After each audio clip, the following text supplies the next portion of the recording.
बिस्मिल्लाहिर्रहमानिर्रहीम। तो हमारा आज बहुत ही इम्पोर्टेंट टॉपिक आप कह सकते हैं, थायराइड कार्सिनोमा में अगर कोई ऐसी आएगा तो 80 to 90% चांस है पेपिलरी कार्सिनोमा।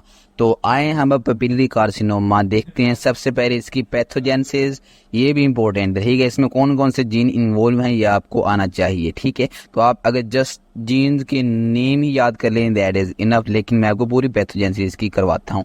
तो इसमें 3 जीन मेनली इन्वॉल्व होते हैं, रेट, NTRK1 एंड BRAF, ठीक है। ये 3 जीन इसमें इन्वॉल्व होते हैं। सबसे पहला हमारा रेट, तो इसमें होता क्या है, ये नॉर्मली तो फॉलिकुलर एपिथेलियम में मौजूद नहीं होता, क्योंकि इसमें मेनली काम ही फॉलिकल का है, ठीक है। फॉलिकल के अंदर ही चेंज आएगी। तो अब ये क्या होता है, इसकी रीअरेंजमेंट होती है, फॉलिकुलर एपिथेलियम में ये अपेयर हो जाता है, ठीक है। वहां पे पहले ही एक जीन पड़ा होता है जो कि PTC, ये उसके अंडर आ जाता है, ठीक है। तो हमारे पास एक कॉमन जीन बनता है रेड PTC, ठीक है। आगे जो प्रोटीन बनती है उसे हम रेड PTC प्रोटीन कहते हैं, ठीक है। रेड PTC फ्यूजन प्रोटीन, दोनों की फ्यूजन हो जाती है, ठीक है।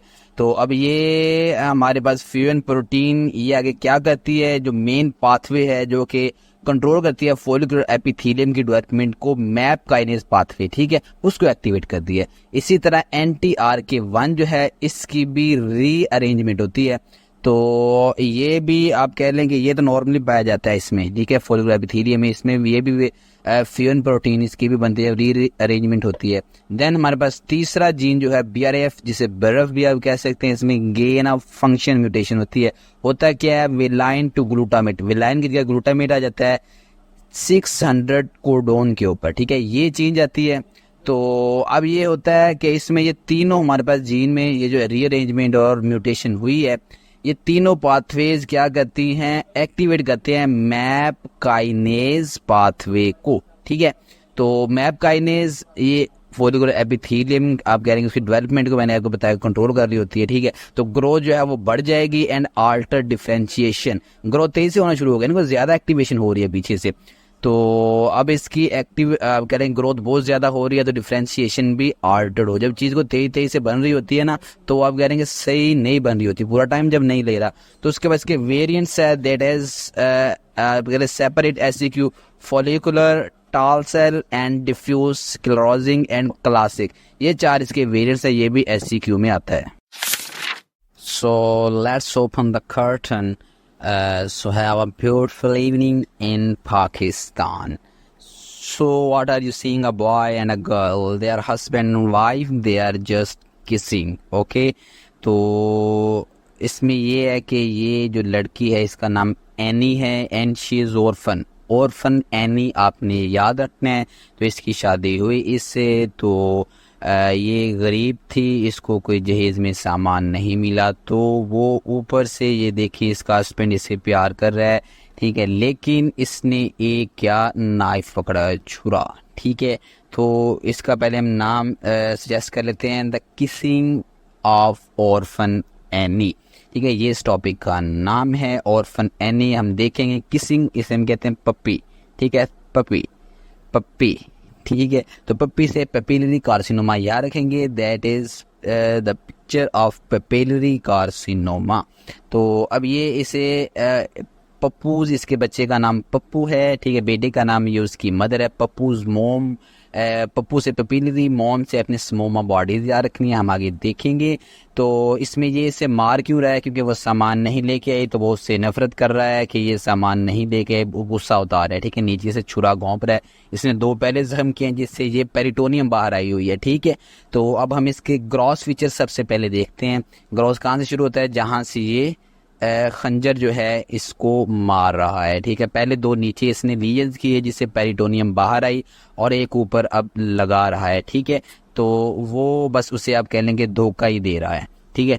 तो अब ये है कि इसमें आपको मल्टीफोकल लीजन नजर आ रहे हैं। ग्रॉस में सबसे पहले कौन सी चीज, मल्टीफोकल लीजन्स, ठीक है।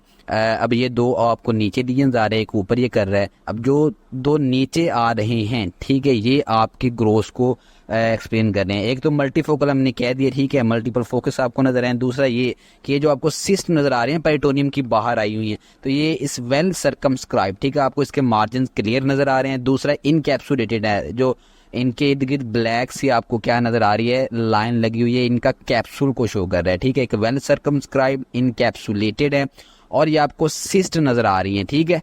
तो और आपको लीजन क्या नजर आएगा, सिस्टिक लीजन, ये आपके ग्रॉस फीचर हैं। और आपको क्या नजर आ रहा है, इन ये जो आपको सिस्ट नजर आ रही है, इसके इर्द गिर्द आपको वाइट वाइट से फाइबर्स भी नजर आ रहे हैं इसके पेट के ऊपर, ठीक है। तो वो फाइब्रोसिस हुई है, ठीक है।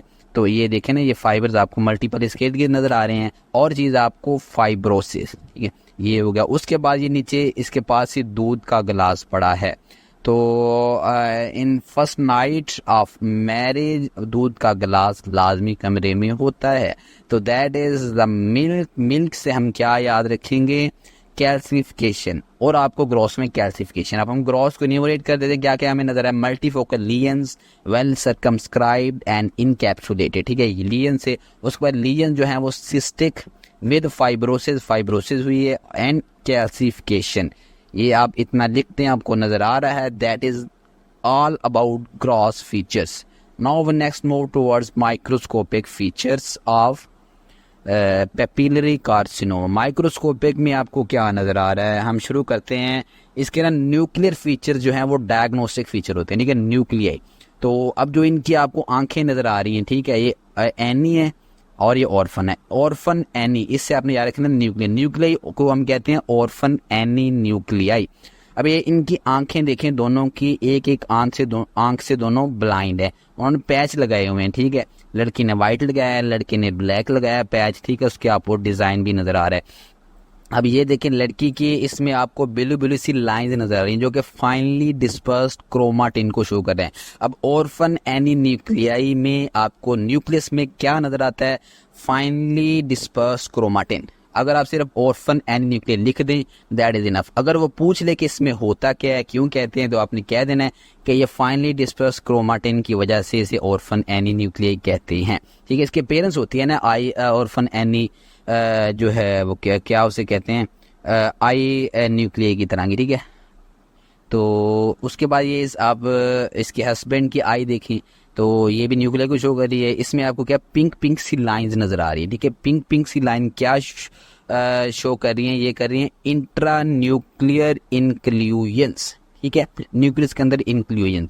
पीछे फाइन डिस्पर्स्ड क्रोमाटिन देखा, अब इंट्रा न्यूक्लियर इंक्लूजन देखा जो कि आपको पिंक कलर की नजर आ रही हैं, ठीक है। इस वजह से इसका दूसरा न्यूक्लियर फीचर कौन सा होगा, इसे हम कहते हैं सूडो इंक्लूजन, ठीक है। एक तो इंट्रा न्यूक्लियर इंक्लूजन या सूडो इंक्लूजन, इनमें दो जो भी लिख दें तो वो सही होगा। उसके बाद ये छुरा देखें आपको, ठीक है, छुरी जो बल्कि छुरा ही कह लें, बड़ा सा नजर आ रहा है, ये पेपीला की तरह इसका स्ट्रक्चर आपको लग रहा है, ठीक है, पेपीला, जिसमें आपको पेपिलरी आर्किटेक्चर नजर आ रहा है, पेपीला नजर आते हैं, ठीक है, माइक्रोस्कोपिक में।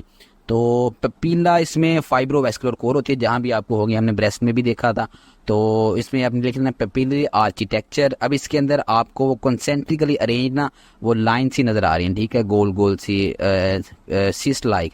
तो उसे हम क्या कहेंगे, समोमा बॉडीज, ठीक है। मोम मैंने कहा था पप्पूज मोम, जो हमने पहले लिखा था, मोम से समोमा बॉडीज। तो ये समोमा बॉडीज हमने पीछे कहाँ पे देखी थी, ये हमने देखी थी फीमेल जेनिटल सिस्टम। अब इनमें होता क्या है, समोमा बॉडीज में कंसेंट्रिकली कैल्सिफाइड स्ट्रक्चर होते हैं, ये भी पूछ लेते हैं कि इनमें होता क्या है, ठीक है। तो चलें अब हम इसकी डायग्राम्स देखते हैं। तो ये आपको ग्रॉस दिखाई गई है। तो ग्रोस में देखिए ना, आपको कुछ स्मूथ से इसकी ना आप कह रहे कि मैस नजर नहीं आ रहा है, जैसे मल्टीपल एरिया से ग्रोथ आ रही है, ठीक है, जैसे कोई चीज लमक रही है, ठीक है, या लटक रही है। तो ये पेपीलाज आपको नजर आ रहे हैं, ग्रोस में पेपीलाज नजर आएंगे, तो इस वजह पेपिलरी कार्सिनोमा इसे कहते हैं। तो अभी ये इसके माइक्रोस्कोपिक डायग्राम है, इसमें भी आपको ना पेपीलाज नजर आ रहे हैं, ठीक है। ये देखो एक पेपीला है, तो जिसको हमने अंडरलाइन अभी किया है। तो इसके अंदर आपको जो सेल्स नजर आते हैं उसके अंदर orphan any nuclear mean white white से न्यूक्लियर नजर आते हैं। इसमें ज्यादा क्लियर नजर नहीं आ रहे, तो अगली डायग्राम थोड़ी जूम करके दिखा देते हैं, उसमें आपको वाइट वाइट से न्यूक्लियाई नजर आएंगे। तो चलिए ये देखें डायग्राम, इसमें आपको न्यूक्लियाई नजर आ रहे हैं ना। तो ये वाइट वाइट से न्यूक्लियर, ठीक है। तो सेल्स के अंदर ये अभी दिखा देते हैं, ये देखें, ये सारे वाइट वाइट से आपको नजर आ रहे हैं, ये न्यूक्लियाई हैं, ये ऑर्फन एनी न्यूक्लियाई, ये इसका मेन फीचर है। यहीं से डायग्नोज होता है। जब इसकी लैब में हिस्टोलॉजिकल एग्जामिनेशन के लिए भेजते हैं स्पेसिमेन लेके, तो उसमें ये न्यूक्लियर नज़र आते हैं, तो वो डायग्नोज जो है वो लेबल कर देते हैं, ठीक है। तो देन उसके बाद ये नीडल एस्पिरेशन से सेल्स ले गए पेपिलरी कार्सिनोमा के। इसमें आपको क्या मिल रहा है, ये जो सेल आपको ये देखिए, ये जो नज़र आ रहा है ना, तो इसमें साइटोप्लाज्म जो है वो क्या हो चुका है, साइटोप्लाज्म की आप कह लें कि इन वेजिनेशन हो जाती है न्यूक्लियस के अंदर, ठीक है, जिसे इंट्रा न्यूक्लियर इंक्लूजन्स कहते हैं।